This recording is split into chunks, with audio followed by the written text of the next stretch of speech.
गले ता फिगर पर माने पड़ू ए हे सामने दादा तू मो झियो फिगर तर माने पड़ूनी केबी माने पड़ू मु एमती केते छात्री की जगत ट्रेनिंग देछि ना समस्त को मो मन रखे मो पे सम ओरिजिनल बाइजन तो दीदी मास रे मु तम घर को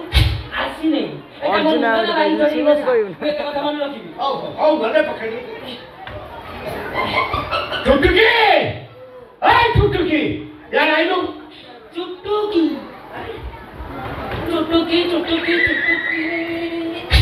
इना हे तमे से आधा मागा साबी की ये तमरी जो चुटकी ना ओका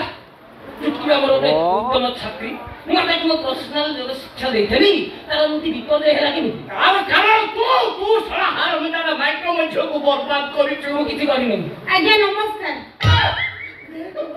ये तमे चुटकी आज्ञा अबे थोड़ा चुटकी देख चाली पर मु देखिमी के अवस्था लागो मु तो सही कथा भाबुची एमिति हेला केमिति अच्छा छात्री चुटकी आज्ञा सर मु तुमको प्रहरिया जोगसन दे दिले जी तमे कोन माने पड़ुनी कि